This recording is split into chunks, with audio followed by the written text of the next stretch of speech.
What's up, everyone? Welcome back to another episode of Explain It To Me. We're talking about The Falcon and the Winter Soldier, episode 5 today.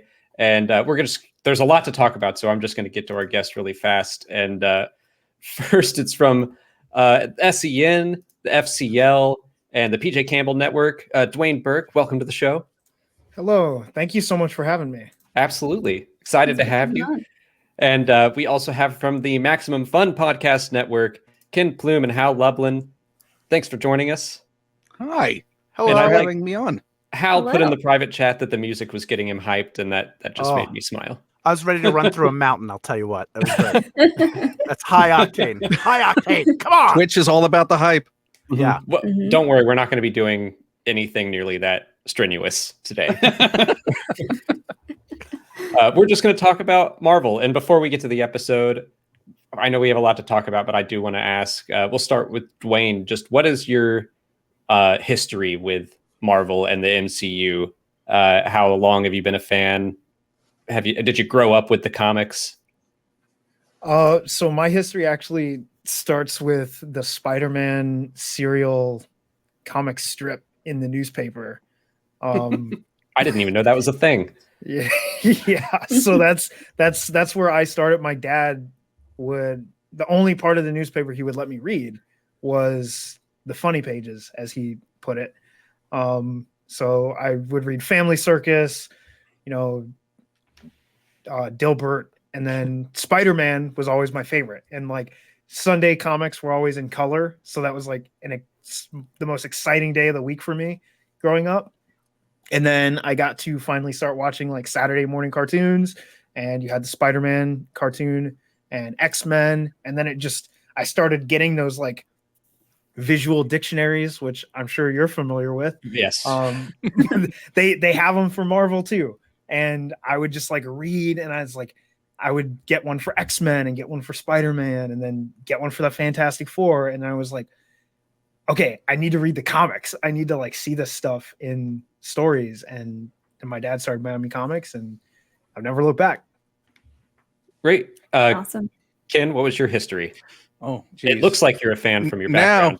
Yeah. Oh, this is my fake background. None of this is real. Probably 1984 would have been getting some comics from a friend. Big fan of the Fantastic Four, so Marvel Comics side of things. In fact, I dug up that I bought off the stand in 1989. That is John Walker versus Steve Rogers in the big showdown to reclaim the title of Captain America. Bought it at 7-Eleven outside of Quantico, Virginia. So go back pretty far, and then sort of laid off over the years, and then have retroactively gone back and tried to fill in the gaps in knowledge for the past probably 15 years. There's a lot of density of storylines, as we all know. So somewhat of a fan. Hal? I think my earliest memory of any comic book characters was seeing Spidey on the Electric Company as a really, really young kid. But my father was a comic book guy. So I grew up reading some comics. I really came into my own with it when I was like 11 or 12.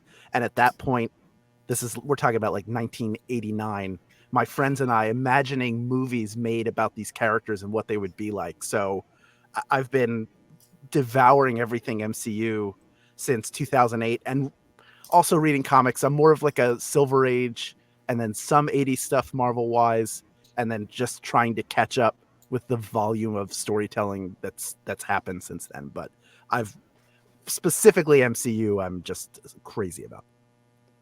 And we'll start with Hal this time. How have you been feeling about specifically the Falcon and the Winter Soldier so far? I loved WandaVision so much because it was different, and this feels like at the same all at once it's meat and potatoes, but also delving into really important issues, and I love the way they're doing it. I think it's fantastic. Maybe one of my favorite MCU properties that I've seen so far. Ken? Loving it. WandaVision I ran hot and cold with at times, but this I've been enjoying a great deal. Is feeling like a direct sequel to Winter Soldier and having that tone and tenor to it. And I'm fine with fantastical. I love obviously the fantastical side of comic books. So I like that there is a diversity of just genre that the Marvel Universe can tackle in all these, and the TV allowing them to go in those directions. So enjoying it immensely so far. And Dwayne, how you been feeling about it? So I thought episode 2, I think it was, when we first meet Isaiah, I thought that was the single best piece of Marvel whatever content, whatever you want to call it. I think that was my favorite piece of Marvel content we got so far. This topped it. This episode was fantastic. I think I was worried that Falcon and the Winter Soldier wasn't going to go there. And they went far beyond where I thought they were going to go, especially in this episode. This episode went so deep into such rooted issues that are so current and so like raw right now that I didn't think Disney was going to touch it. Yeah, I agree. And like, I felt the same way. It's funny how this episode started really like action heavy, but then it was just like spending time with the characters. And I thought they handled it so well. And I think it's one of the things that, being a series instead of a movie, it's like these are the kinds of things you get out of it. So that's what I thought. Molly and Ashton, what did you think of the episode? I was going to say the same thing. Just getting these released in episodes one at a time and not just like all dumped on you like at once. It really allows you to get to know all the main characters, but all the little side characters and appreciate them even more. Yeah, this episode was amazing. I just like, I get reeled in with this show. Same with WandaVision, really. And it just like every episode feels like a movie to me. And yeah, we had a lot of cool little nods in this episode, and a new person showed There's up. There's a lot of things that I assumed were nods and I have questions about later, but yeah. Yeah, I kind of felt similarly. Like we had touched on this last week about how, you know, it being a series means that you get to have those like low key sort of normal people moments for the superheroes, and that's so great to see, because you get that in comic books too, and it's oftentimes like one of the best things about reading comic books is when you get to see them just like having lunch and having a normal person conversation with each other, and we're getting that so much with this series. It's just been great so far. Yeah, and yeah, some of the like topics that they've tackled have been like really, really well done. Mm-hmm. It was genuinely what I was hoping that they would do with this, because this is supposed to be, you want 17 episodes, you can have 17 episodes. You want 3 episodes, you can have 3 episodes. Cover the material how you want to cover it. And I was hoping that they would take time to breathe. And I'm thankful that they're taking time to explore all of these characters and issues and letting that breathe. Yeah, and also just being like flexible. Like they're not saying, "Oh, we're going to do 3 seasons," or "We're going to leave this," you know, like we're going to do more seasons of the same show. It's like, well, maybe they'll do Captain America or Falcon and Winter Soldier. I'm already calling him Captain America.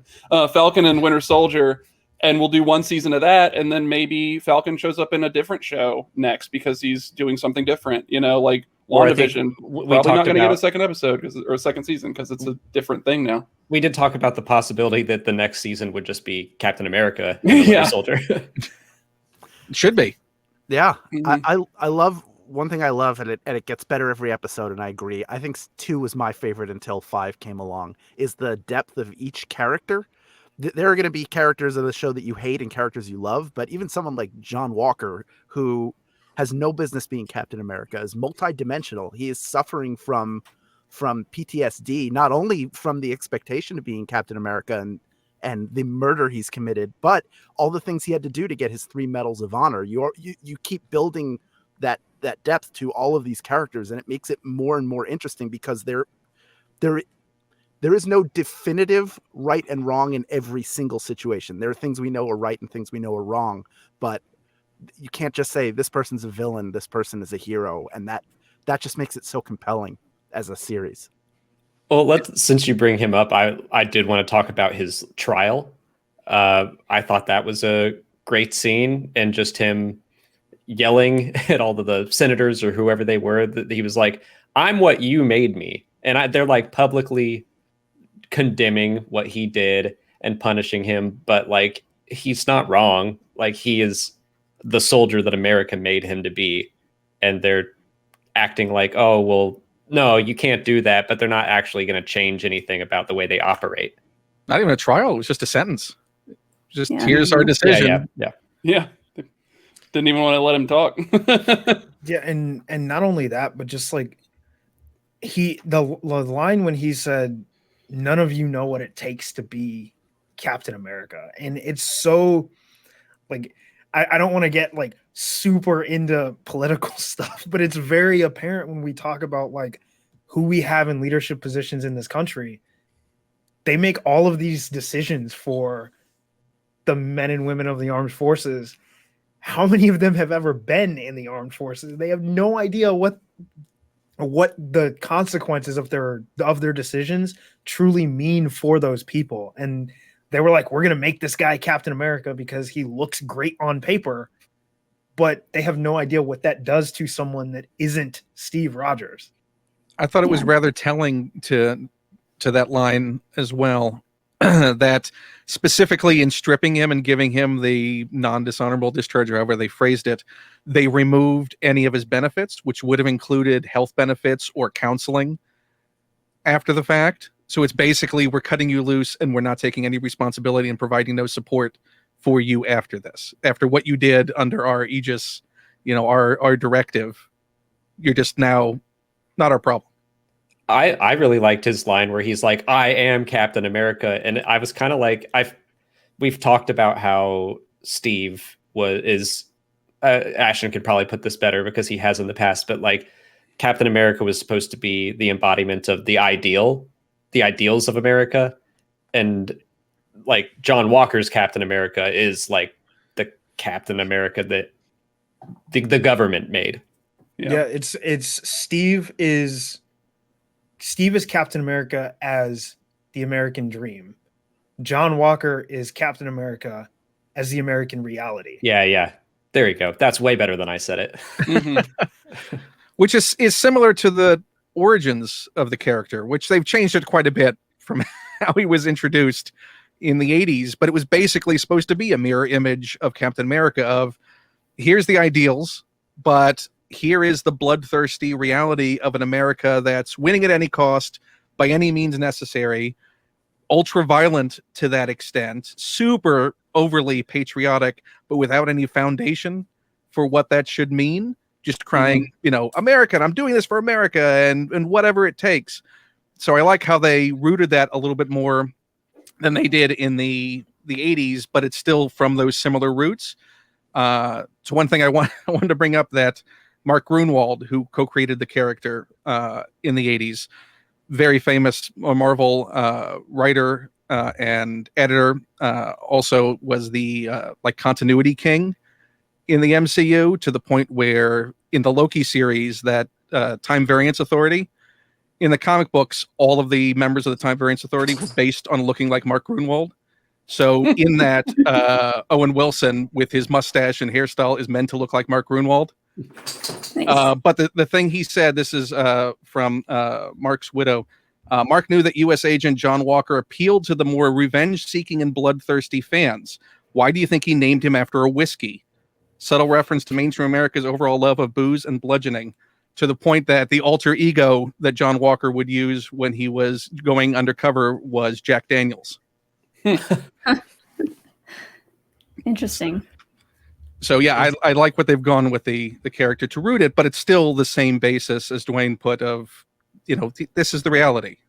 Mm-hmm. It also leans very heavily into the conversation that Sam later has with Isaiah when he says, you think things have changed, and nothing has changed. And what caused the initial creation of the character, as we look out into the world today, nothing has changed. like we're still dealing with the same problems. And even though they may be wearing a, slightly different mask or a slightly different costume, the problems are still there. The issues are still there. We haven't solved the problem. We've just, painted over them with a new run, if you will. Yeah. Do you want to just go ahead and break down that scene? Yeah, let's talk about that scene. So, like, one of the first things I loved that Isaiah said, he's like, "Is that what I think it is?" with the shield, and he starts to pull it out, and he's like, "Nah, man, the stars and stripes mean nothing good to me. Like, I don't want to see it." Just that shows you like how much he is just like, I don't know, like it. I don't know what I'm trying to say. Like how much he is hurt by the whole idea of like what the government did to him and what that stands for at this point to him. Yeah. And like he's trying to just live his life out, but you can tell he's still very, very burned by everything what happened. And he talks about them basically erasing his history. I mean, we didn't know that he's pronounced dead, assumed dead by everyone until today. Yeah. So just to bring a little bit of levity to the this I don't know if anyone else noticed, but when Sam walks up to Eli and Eli, he's like, yeah, he's in the back. And then he's like trying to grandstand. When Sam walks away, you can see Eli playing basketball in the back. He immediately airballs. That's a low basket. He's got to be 5 feet from that thing. And I was like, they really used the cut where he airballed? He's like, please let me do another one. Like, we don't have time. I was like, he had this great like posturing moment and then immediately followed by an airball. And I was like, this is so perfect. It's so perfect. The best button for that moment would have been him yelling foul on the guy guarding him. Last you missed, foul. You got my arm. That's why I missed. I'm really good. But I like that he trusted Sam to go talk to his grandfather. Like the first time they visited, it was a different story, but maybe the fact that the Winter Soldier wasn't there. He begrudgingly trusted him. I mean, he basically said, yeah, I know you're back there. I'll be back there shortly to check up on you. And then he airballed. And just to kind of, because I have a unique view on this particular scene, probably more so than anyone else that's going to talk about this, because I am also a Black man that served in the military. So when I was listening to Isaiah talk, those are conversations that I've had with myself and trying to balance what I was, the goal of serving the country, while also looking at the way the country has not only treated my people, but also myself as a service member. Like, there is deep-seated racism in the military. Like, and people can deny it all they want, but people in minoritized groups, women, are somewhat left behind in the military. They are not taken care of the way that they should be. And it's difficult to be proud of something, but also be ashamed of it at the same time. And you could feel that like so deeply in that conversation. Like, I was in tears watching that scene. And it's because of like Carl Lumley is a master. Like he is so good, because not just that conversation, but as you get deeper into it, when he starts talking about, if you don't see it, you're blind, you can tell that the writer's room is Black. You can, and I was talking about it on a show earlier today. I feel like I'm watching the show with different glasses than everyone else, because those are conversations I've had in my life. Like, I don't know any black person that hasn't had that conversation of like, if you don't see what's going on out there, you're blind. You know, if you don't think that racism is still alive, you're blind. Like, what world are you living in? It's a conversation every black person in America has had. I don't want to use a word that's going to be too offensive, but there's a word that black people have for people that kind of get with the white agenda. And when Isaiah was saying no self-respecting black man would want to be Captain America, he was essentially using that word to describe Sam, without explicitly saying it, because Disney wasn't going to go there. But I was surprised that they even like touched on it just a little bit. I was like, this is really going to a place I thought Disney was not going to want to touch with a 10-foot pole. Because that's another conversation in the black community. It is like, how do you progress without seemingly, bending the knee to, white privilege and all of the different social structures that have kind of been built to systematically oppress and, any marginalized group. And I was just like so blown away at not just at the fact that they touched on it, but how deftly they dealt with it. And it wasn't like, here, we're going to beat you over the head with this social issue. And I feel like I'm rambling now, but I was just so like mesmerized by it.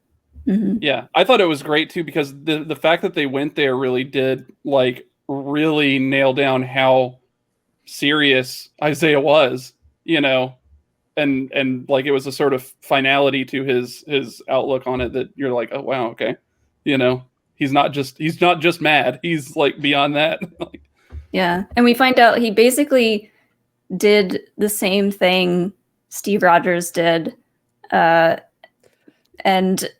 he was punished for it, whereas Steve was celebrated for it. That's the first thing I had written down about his story is so similar. Of like, there were a bunch of POWs, and Steve went and saved them from Nazis, but Isaiah went to save them from his own government because they were talking about blowing them up. So he does that. Both of them in direct contradiction of orders.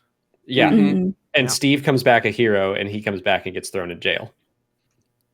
And they both, and another parallel, they both were taken away from the loves of their lives. But Steve got to go back.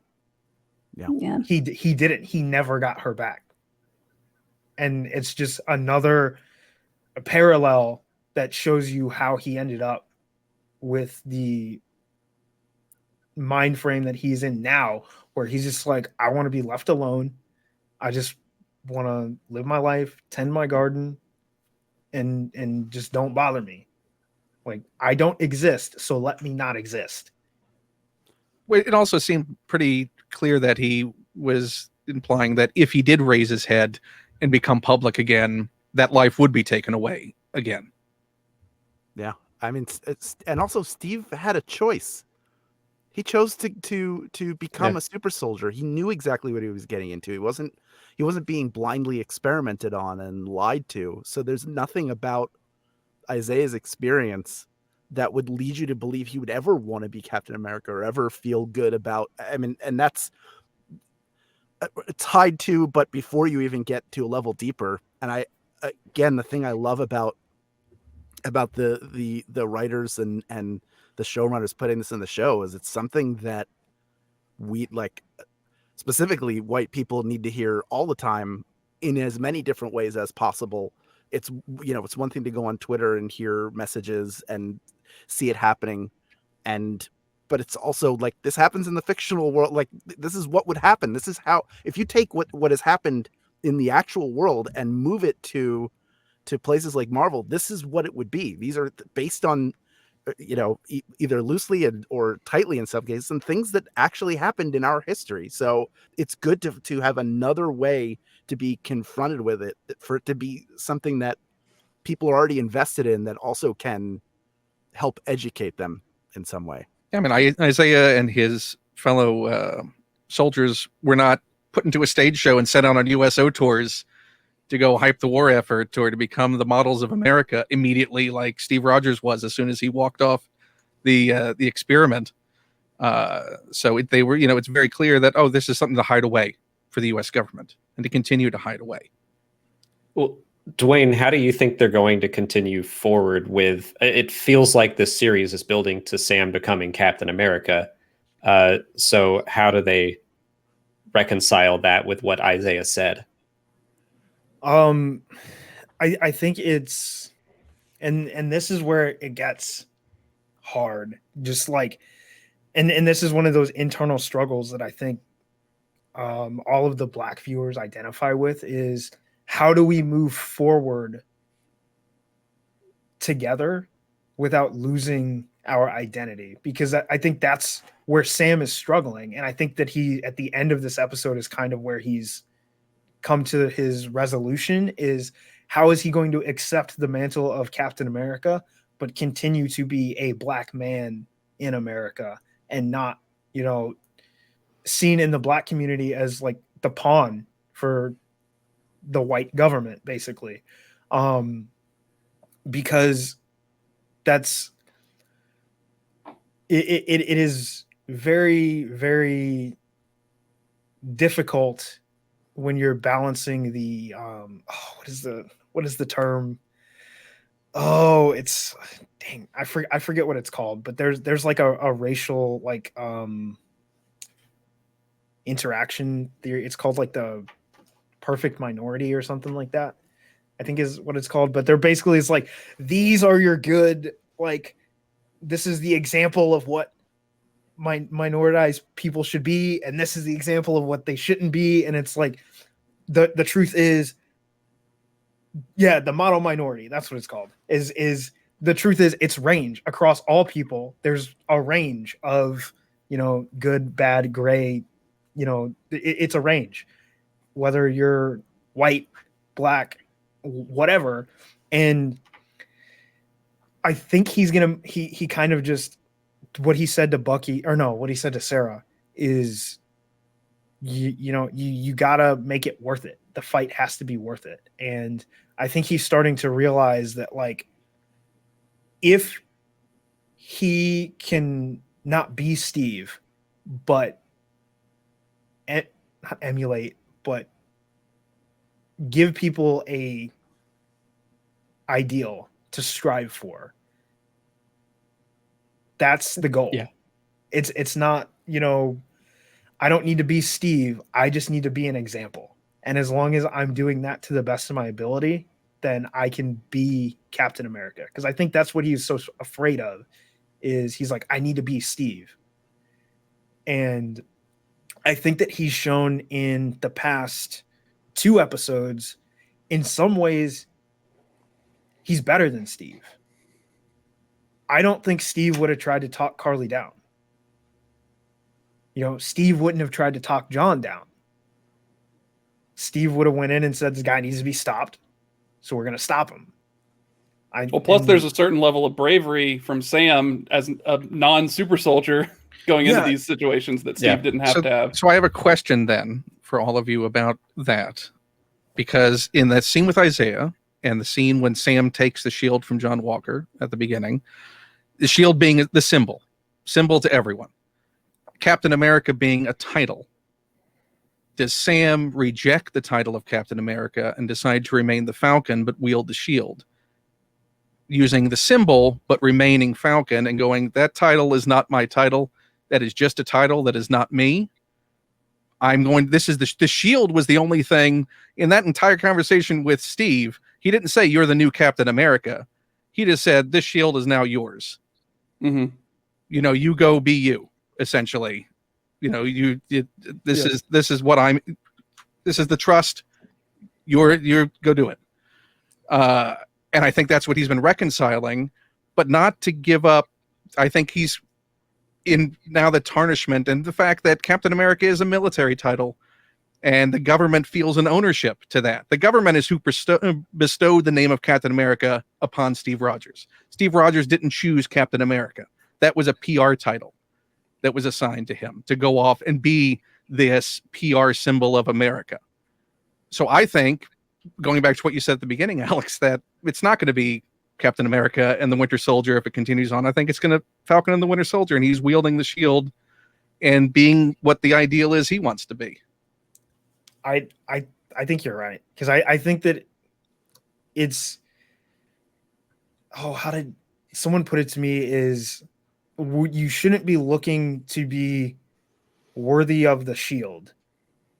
You should make sure that the shield is worthy of you.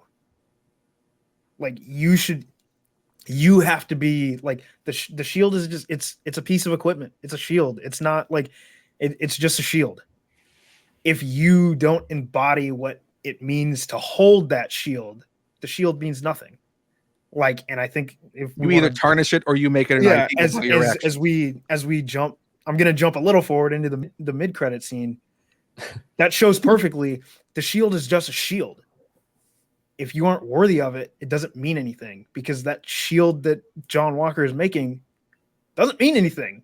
It means nothing because of the person who's holding it. And you can say that about a rank or a political office or anything, that the title does not bestow the honor. Exactly. Your actions do. Perfect. Yeah. Well, that's the way to say it. Yeah. Steve Rogers was made Captain America by the government, but then because of who he was, that's why Captain America has meaning. If he had never done anything but go on USO's tours, nobody would care. He would be forgotten history, and there would be a Steve Rogers special in World War II, and like, sadly, we lost him at sea when he flew his plane into the ice. But the mythic character in the comics and in the films is Steve Rogers. So he made the title mean something. John Walker was trying to live up to a title rather than, even if he says, I'm trying to be the best Captain America I could be. That's not true. He's insecure. He thinks the shield, like, as you said, and that's why he's trying to build a new one, is what makes Captain America Captain America. But if you take it away from Steve Rogers, he's still Captain America. And I think that I think Sam will be Captain America, but he will make the title mean something else rather than the title giving responsibility to him. And I think that's been his journey through this series. He gives up the shield because he doesn't think he's worthy of it.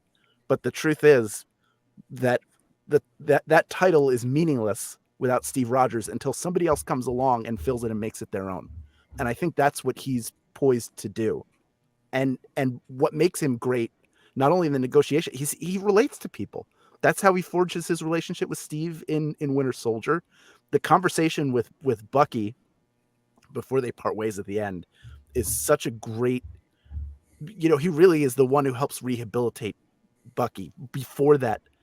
It's just business partners. And this is it's just business. But this episode is the first time we've really seen Bucky Barnes since First Avenger, like the actual Bucky Barnes. And it's easy to forget that because the majority of the time that we've seen him, he's been the Winter Soldier, which is either a killing machine or conflicted and trying to rediscover who he is. So I just am loving seeing that character come back. You don't get there without somebody like Sam Wilson. That's what makes him the perfect person to be a Captain America, because he has the ability to relate to people like Steve Rogers couldn't. He could just be a paragon. I loved that scene in his line about you're not amending, you're avenging, and you're trying to make yourself feel better and not the people you hurt. Like, that's just something I wanted so bad out of The Rise of Skywalker, was for Ben Solo to come back and survive and then have to atone and be like, what does that look like? And so I'm like, okay, at least I'm getting it kind of here, where someone who was brainwashed but used for evil for so long, like, what does it look like to come back and try to make the world better now? I'm sure that therapist would be so proud. I hope she comes back and she sees all the work that they've accomplished, and she's like, I did something good. Yeah, I also loved that in that conversation, in that moment with Bucky and with Sam, like, he was immediately honest about like the nightmares and everything that was going on with them with Sam. Like, it was clear that he had that trust with Sam, and that he had gotten to that point because he wasn't that way before, and then, the way that he apologized to Sam and was just like, I don't understand what you've been through. How could I, that was just such a perfect addressing of that dynamic that they have, and it just was like I it was just the perfect way to write that line. I thought that was great. But I think that's why Bucky's favor from the Wakandans is going to prove important too, because I think that's an affirmation of him as Falcon, and this is your identity, and now it's untethered from the military giving you this piece of kit to go out and do missions for them. Not to mention the shield is kind of Wakandan as well. Yeah. I mean, it's all vibranium and Yeah. and what? Yeah. So I think that's like the final. Hey, this is your identity to do with if you want to, but now it's untethered from anything. Yeah. Well, I think that suit that he's going to get, I think we're going to be looking at his Captain America Falcon uniform from. Well, there's an action figure comics. reveal. Did you see the action figure reveal? Oh, I didn't see it. I haven't seen it. I'm not going to look. seen it. Molly probably will. But Yeah. Molly was Well, furious action that they didn't figure show. reveal for the Disney store. but I mean, Reveal the suit. I mean, just from reading the comics, I know like the vibranium wings are coming. He eventually does. Like the one thing about Sam is even when he becomes Captain America, he never leaves the wings behind. Like he always has the wings. And I think that as we kind of been jumping around, one of the coolest things was when Torres is like, you forgot the wings. He's like, keep them. And it's like, okay, so now we've started to see that start to blossom, and we're looking at our next Falcon, which, I mean, that was apparent once he was introduced, but I'm glad that they're not going to go down the comics route and turn him into a bird. Wait, what? Yeah. Aw. Yeah. Okay. So yeah. There's So in still the time. so in the comics, he actually turns into he starts turning into an anthropomorphic bird, and that's his journey into becoming Falcon. But That's the emotional journey he takes. but you mentioned the shield not belonging to the government, and I think that's a good way to segue into The Contessa? the Contessa. Yeah. Yep, definitely have a question Because- about her. That was a because surprise. she mentioned the fact that the shield doesn't belong to the government, and I love that moment. Alex, I'm gonna let you ask your question. So that, No, just who is that? What's the Contessa? Okay. Who's the Contessa? Who wants to take that? I have. I got really excited by the casting. God, she's so good. I also really mean- liked the design of the character. I think that changing the hair stripe to blue instead of white makes it much better looking on camera than it would have. So I I'm also wondering where they go with her. I'm wondering I don't where know. they're gonna go to, but I don't know if anyone else got the feel of this. That felt like something they added when they went back to shooting, I got the opposite feel because this is supposed to be post Black Widow when this thing would have come out. And if you go with her deep ties in the comics, then it's a perfect extension of that sort of Russian sleeper program. that's why it felt to me like a reshoot. I think that she was still in that scene, but I think that the scene had something else in it. So it was more leading off of what people have already seen rather than being more set. Yes. Do we want to explain? Oh, Yeah, yeah, I'd we can love to. explain Yeah, who's let's- the- yeah, kind of- yeah, let's totally, yeah, totally. I was about to everyone, I throw out agree. more stuff. Yeah, let's explain. Let's explain. So the Contessa is originally, we'll start with the comic book origins and go kind of in chronological order. She's introduced as a SHIELD agent in training, eventually rises up to be a compatriot of Nick Fury and helps Nick Fury shut down SHIELD and go around and destroy all of the weapons and technology that he no longer wants in the world. Then, and I'm Basically going his very, right hand. yeah, basically it's kind of like what Maria Hill is kind of in the MCU right now. And she goes Um, back to the 60s as well. Yes. Jim and then, Steranko, Agents of S.H.I.E.L.D. I mean, S.H.I.E.L.D. and I'm moving very quickly through her history, That's but fine. then she eventually leaves SHIELD, takes on the identity of Madam Hydra, which with her introducing, now I'm like, okay, maybe Hydra isn't gone. But then post that whole arc, she's then revealed to be a Russian sleeper agent that was trained in the same school as Natasha Romanoff. Mhm. So she was a Russian agent the whole time. Yes. Yes. Okay. She was a Russian agent in S.H.I.E.L.D., and then she Yep. was, but I thought she wasn't in the Madame Hydra period. She was undercover working for S.H.I.E.L.D. as a still undercover agent. Yeah, She was was. actually Yeah, working she for was. Leviathan. Yeah, It was like that's why I said took on the role of Madame Hydra. She wasn't the Madame Hydra that most people are familiar with. Which we've also seen in what could matter now in Agents of S.H.I.E.L.D. or not matter to the current MCU, since we saw a Madame Hydra in that as well. Yeah. Because I wonder originally there was nothing on. Sorry, go ahead. Go ahead. That's all right, I was going to say, no wonder there was nothing on her business card. As too many titles to put Actually, on it's one so card. dense. It's so dense with titles that you can't see any. You just have to look at it with a microscope. I would assume it's a lock at this point. She's also going to appear in Secret Invasion, in which Madame Hydra is revealed to be a Skrull. So who was also a Russian sleeper agent within the Skrull. Russian sleeper agent within Skrull. So she's quintuple crossing everybody, but it's such a great. I mean, if you want a really like just great character performance that's dramatic and it has a lot of dynamism in it, bring in a comedic genius to do it, and she is. I mean, obviously, is great at comedy. Most people who are comedians are also really adept dramatic actors. So it's a shock to see her immediately, but she's so she handles that scene so well and is so compelling. And it also seems like she could be there are a lot of ways you can go with her. It could be Secret Invasion. It could be she could be recruiting the Thunderbolts. Like, you just don't know who she's working for or what's going on, which is kind of the perfect way to. I think that's the Legion of Doom, right? The Marvel Legion of Doom, basically. Yes. Okay. Yeah. No, that was the Masters of Evil. So So the Thunderbolts start as the Dark Avengers, which is kind of like the Suicide Squad. Yeah. So which makes Contessa the Amanda Waller. It's got to be one every week. What I'm really hoping for, and this is just me being a MCU geek, because we've now had the Raft mentioned and we've seen it, and I'm hoping that, maybe 2 years, 3 years down the road, we get a mid-credit scene. William Ross walks into the Raft, stops in front of Zemo's cell, and says, "There was an idea, an initiative."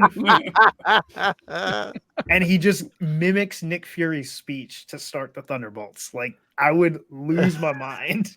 And then his cellmate is Batroc the Leaper. Yeah. So we already know we're looking at some of the people that could form the foundation of the Thunderbolt. Like, we know Abomination is coming back. We've got Batroc. It's like we have these foundations of characters that people are like, who are these nobodies? And for us, all of the super geeks, we're like, this.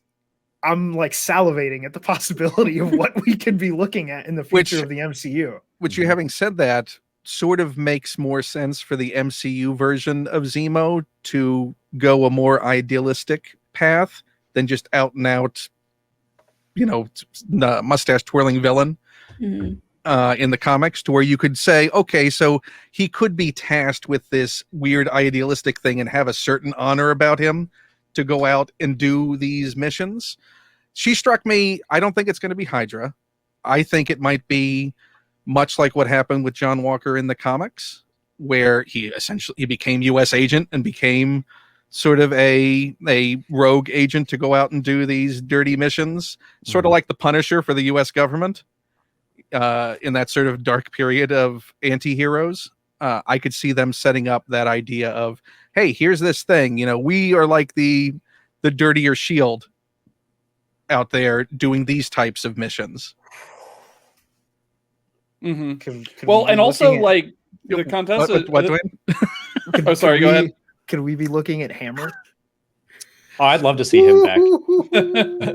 No, Hammer the organization. Yeah. Yes. So Hammer isn't. Yeah. After. But it would be nice to see Justin Hammer back as well. Yeah, Hammer back as well would be great. But Hammer is an organization started by Norman Osborn to kind of fill the role of Shield and Sword, and it's way more aggressive than both. It's basically the John Walker of Shield. Okay. Yeah, exactly. It's an entire organization of John Walkers. Well, what do you think is the future for Walker in this show or in the MCU? Because it seems like I'm guessing he'll be back in the next episode with his fake shield, or is he going to be U.S. agent down the line? I hope he becomes U.S. agent. I was a big 1980s West Coast Avengers fan, so I would love to see that. Most of that group has already been introduced. You have the Vision clone out there. You have the Scarlet Witch. Hawkeye is still around.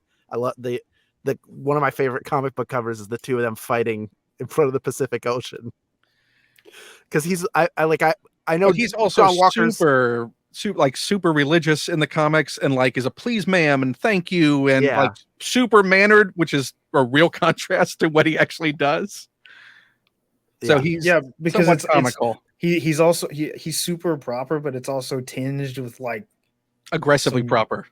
it's tinged with like xenophobia and like some very blatant racism. I mean, he when started out as the super patriot, and Yeah. that whole and his And- whole act on stage with the Buckies that he had Yep. that would come out and stage the fights, which is where Lamar was born out of. It was what Lamar was one, and then right winger and left winger were the Yeah. other two. And is Uh, and to I mean, if you talk about the Buckies and Super Patriot, I guess we can talk about the very small insinuation that I don't think is accurate that Sharon Carter is Power broker. power broker. Which that got blown Well, up this episode. I thought yeah, that was the case I- too. I- That was my I- money. I was on like, it's with the entire time I still think this, they've just been pointing too much at Sharon. And I think what we're going to find out is I don't remember the character's name, but as they've done in the MCU a lot, they've kind of combined characters together. I don't know if you guys can remember the run where Power Broker took too much of his own serum and ended up paralyzed. Right. And he had that assistant that was basically running his By proxy. organization Right. by proxy. And I think that's what Sharon is going to turn out to be. Not Power Broker, but running the empire because, you know, the Power Broker started injecting serums that weren't complete. But doesn't that still make her power broker? Yeah, and how?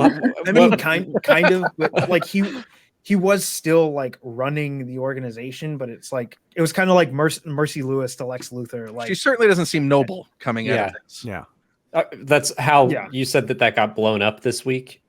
Yeah. That theory. Why do you say that? As soon as she was on the phone, it just felt like she's obviously involved with the Flag Smashers. She's the one who's hiring Batroc Right. to go fight with them.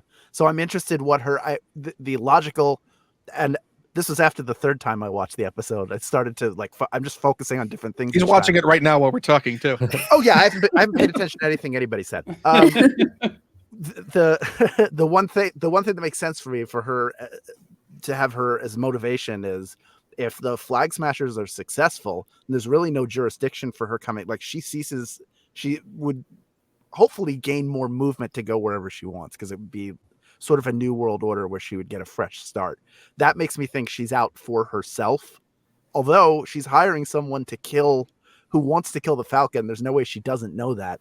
So she could be working for the Power Broker. One thing I've heard that this would be completely out of left field, but I feel like She's this Mephisto.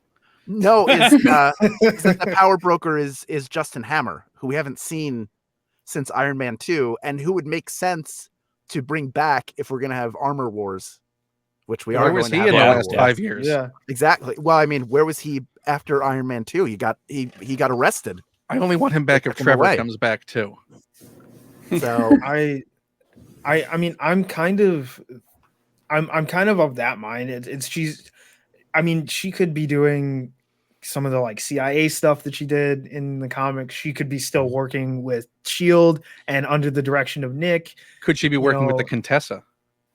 She could be. And that's what the setup is between those two ideologically and sort of that dark ops and operating out of Madripoor and a shadow network. Because like My first thought was that maybe she is still the power broker because like because like at this point, the Power Broker might have kind of shifted what they want to happen with the Flag Smashers, because maybe they know that the serum's been destroyed and they don't, they don't really have anything that they need anymore. But also, I'm kind of curious what the Contessa is doing, and my first thought would be maybe she is actually working with Sword and she's trying to recruit Walker to be like their tool, basically. But that would get kind of weird because these shows were originally supposed to come out in a different order, so who knows? I mean, it could be setting up the awful Sword that we see in WandaVision. And the fact that is not the terribly good organization as it stands right now. I like the idea that this series is going to end with a post-credit scene, and it's like teasing WandaVision, and they're like, "Screw it, we're not changing anything." Well, it's weird though because chronologically, is it a sitcom? What's afterwards. happening? Right. Yeah, that would be really interesting. I mean, when we got introduced to Madripoor, I initially thought Sharon was going to be in the Shield base that's hidden there. Right. Because that's like one of the big things about Madripoor is it's there's a Shield base there that like only Nick Fury knew about. So when he dismantled Shield, that was like the last Shield refuge in the world. It's where he keeps his comic book collection.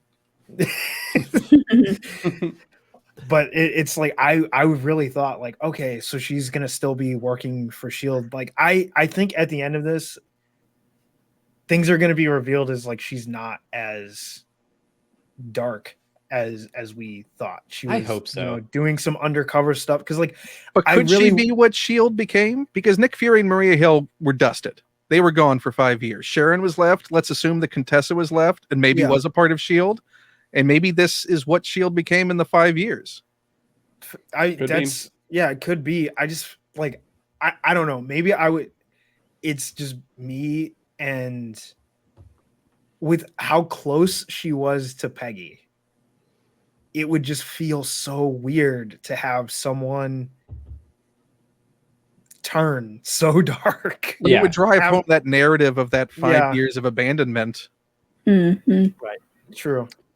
And maybe we'll see kind of a twist of what, the comic continuity where maybe this Madam Hydra ends up in charge of Madripoor in the power vacuum if they do deal with the Power Broker, or if she is the Power Broker.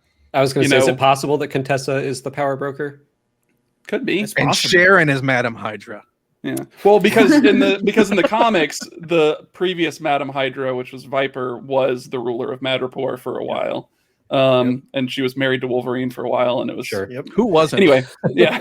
That's honestly that's another thing when they went to Madripoor, I was like, oh god. Yeah. Someone reference Patch, please. Someone reference Patch. Yeah.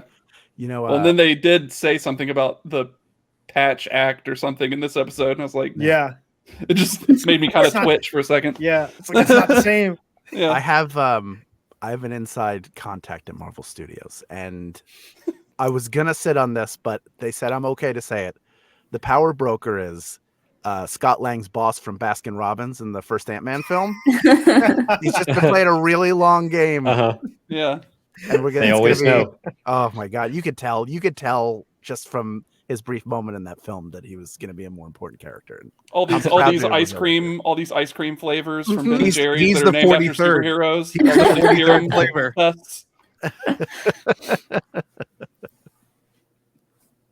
Let's see what else I had. Oh, I wanted to talk about Baskin Robbins always find out the training montage. We just hadn't talked about that yet, but I liked it. But that shield is terrifying. That shield is a killing machine. Like, how does he catch that thing going so quickly? And I and why throw it so it rebounds at the house? Right.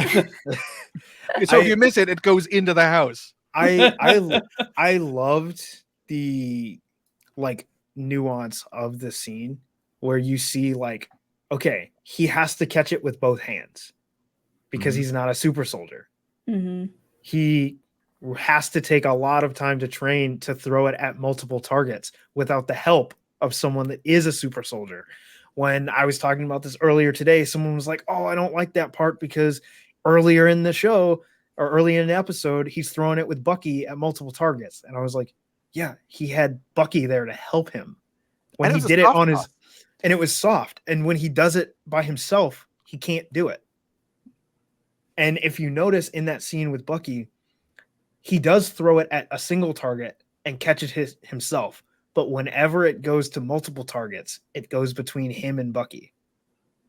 It's never multiple targets and then back to himself. Because he can't do it yet. And I was like, that it was just a perfect, like, little nuance part of the scene that shows like his development with the shield. Yeah. And he also has to be able to do that little flip after throwing it, but before catching it. Yeah, it's a necessity. It has to be The done. shield knows if you don't do the flip. You got to stunt on your enemies. Yeah. Or else, how are they going to know? I also like the Rocky IV parallel that at the beginning John Walker was like out at this beautiful lake and he has a bunch of room and targets they've set up for him to train with. Yeah. And then Sam is in Louisiana putting boxing like crash pads on trees and doing the he's locked himself in a cabin in a Russian mountain somewhere. He's gonna learn how to use the shield. But it's great. Like the show's done a really good job of cutting out scenes that might be in a movie. Like, you don't need to see John Walker take the serum. There are a lot of things that can happen off screen, but this is the one training montage that it was like earned and you wanted to see it, and it was really like gratifying to watch him. I was gonna say, this training montage is one of the things. There's been little things in each episode that I think, unlike what I did with WandaVision when I went back and rewatched it all in one go, it's not that I liked it less, but it had less of an impact because the speculation, the hype in between The each mystery episode box of it all. Yeah, it wasn't there. But with this, when you get to watch it in one go, I think it'll actually serve to enhance your viewing. And that montage is one of those things I'm like, okay, this is one of those things that's in here for when you watch it in one go. Yeah, because John Walker's was boot camp. That was military training. Mm-hmm. And this was Sam training for himself. Mm-hmm. With his reminded nephews me there. of- I thought having his nephews there too was a way to personalize what this meant. That it this wasn't a thing that was, you're going to go train. This is, I'm training for me. And for, like Dwayne said earlier, for the chance to be an example for the younger generation. Well, that whole symbolism, having that moment with the shield with his nephew, sort of tracing the line on the shield and the shield meaning something to them, I think really also driving home, and to Bucky too, when Bucky was witnessing that, sleeping on the couch, that, you know, again, that shield representing a symbol, I think was what was a huge component of this entire episode was, and then defining it. What do you want that to be? Do you want to leave it as this symbol of this? Do you want to leave it as this awful symbol of that? Or do you want to define what it is by your own actions and wielding it?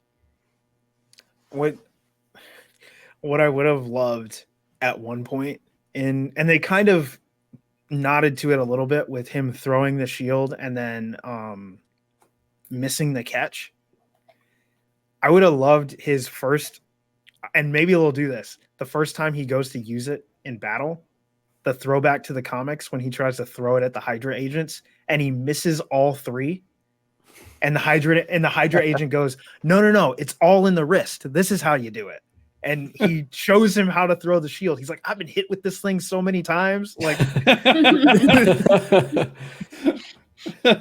like I would love if they nod to that moment when he like if they had a moment with Zemo being like, oh no, here's how it works. Like, like I would have loved to have that little nod to the comics of like, even though he had done all this training, you know, training isn't the same as when you actually get into it, and you've got to just go ahead and make Zemo the piggy in his corner.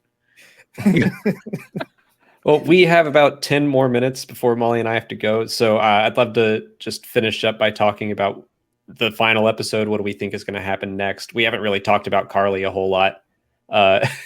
We've mostly been focused on Walker, but do we think he's going to come back in the next episode as well? How do we see this wrapping up? He's going to come in with his dinky little fake shield, and I hope it everybody's gonna- breaks immediately. Did he do that in the comics? Did he make it make his own shield? No, so when they were replaced, so basically there was this commission that was being influenced by the Red Skull, who made it so Steve Rogers decided to step down as Captain America and give the shield over. The shield in the comics is an alloy of adamantium and vibranium. Captain America decided to become just a rogue agent, just go out and do good deeds and call himself the captain, and he had a shield made of just vibranium. Mm. So when he got his shield back and became Captain America again, that vibranium shield that he was using as the captain went to U.S. agent John Walker to use when he became U.S. agent. So it is like a special shield. It's just not as special as Captain America's shield and how it's constructed. And he does have a few different variations, like the him putting the Medal of Honor on his shield was a nod to his eagle shield. He has a shield that's shaped like an eagle. It looks incredibly unwieldy. He's really plus. Yeah, I don't know how he manages to throw it with any sort of balance, but it's shaped like an eagle. Not like John Walker to be unbalanced and just about all. Yeah. And I was really wondering if they were going to go with the energy shield at some point. Like, I'm really wondering if they're going to go there. Which they still may. I mean, yeah, who knows what he's going to be outfitted with if he goes off with the Contessa. That or who knows what? Maybe Sam is the one that shows it first with all this tech that he's got from the Wakandans. Well, we have seen what the shield was that Captain America got from the Wakandans in Infinity War. Yep. To use. So there is a basis for that. Yeah, and the shield that he got in Infinity War, surprisingly, is actually reminiscent of Battlestar's shield that he uses in the comics. Although his can shoot off his arm. That's speaking of Battlestar. I do think talk that, about the same thing. Well, I was just going to say I do think that Walker is going to show up in the next episode specifically because he knows that he didn't really get revenge for what happened to Battlestar. Straight lied to Lamar's family. Yeah. And so I think I think that's why he's making the shield and everything, is because he's planning on trying to actually get that revenge that he wants. Yeah, I think he's gonna fail again. He hasn't won a fight the entire series. I think he's gonna. My predictions are grave injury for John Walker. I think Carly's going to die, but die more a hero than a villain. I think Batrock's either going to get away or be apprehended. And I think that Baskin Robbins guy is going to ascend in a hot air balloon and say, powers for everyone, and then just spray them with milkshakes. And him and the Contessa at the end, just in a hot air balloon. She's going to do the Elaine dance. Zeppelin, full on Zeppelin. God. But that's where the musical number comes in. I have a hard time kind of like seeing where this is going to, because I think we already know that they're planning on storming the GRC meeting. That's going to happen in the first few minutes. Yeah. So it's already started. Is the whole episode going to be Sam flying to New York, or what? How long is it going to take for us to get there? And he's taking Spirit Airlines. Wakandan tech. City. He's got a lot of birds to talk to on the way there. And if he gets there quickly, okay, that situation is going to resolve rather quickly. I can't imagine the entire episode just being a fight scene or a standoff in the meeting room. Right. So something else has got to happen, and I'm not sure what Maybe they've got John planned. Walker doing the confrontation at the GRC and having that showdown and being an even further sort of descent for him publicly, leading to a bigger confrontation between Sam and John. We also need enough time for Rocket Raccoon to show up and steal Winter Soldier's arm. No, that's right. He's probably gonna get it. I do think we're going to see Torres with the wings. I was going to ask about him too. Swooping in I'm here to help. I think that would be incredible. Because he's another Falcon, right? Yes. I said to Alex, this probably isn't going to happen, but I was like, maybe he, his nickname will be Red Wing. Maybe he will just be called Red Wing, and they won't do another drone thing. That would be interesting. I do think that we're going to open on Bucky talking to Yuri. I think that's going to be the opening of the next episode. Mm-hmm. Yeah. Because Bucky's got to show up for the confrontation at some point, and there's got to be a reason for him to be back in New York, and that's a good enough reason. To me, that feels like the tag at the end after it's done, as he finally that's the completion of his arc has to. To me, I think it'll happen after the fight, but it could lead off. I think it's better if he shows up sort of clear of that on his conscience, so he, just like Sam, can be sort of like the actualized version of themselves with that resolution passed. So they're both going into that whatever the final confrontation is, having resolved those issues that were holding them back throughout all this. I think that I think that would be perfect, because it would lead them into their final because I think the final confrontation is going to be with John and not with Carly. And if he's got that resolved and he's got that weight off of his shoulders, he can go into it, unlike every other confrontation that they've gone into in the show so far. They would go in together. And even when at the beginning of this episode, when they were both standing in front of John, they weren't together. They were just like, yeah, we both want the shield off John, but for two totally different reasons. Bucky has metaphorical wings. They're going to fly in together. Got that shot of him in the warehouse of Bucky standing with the shield, and that ray of yellow light should be in a museum. That is a perfect frame of film, even though I'm sure it was digital. Perfect JPEG. It doesn't sound right. It's not the same. It was shot on the webcam, Hal. It's the perfect snap for me to send. No, I think you're right, because it did. Yeah, they were fighting together, but not like on the same page. And we got that in this episode. And yeah, I think in the next one, they will actually be a team, maybe more than just coworkers. Mm-hmm.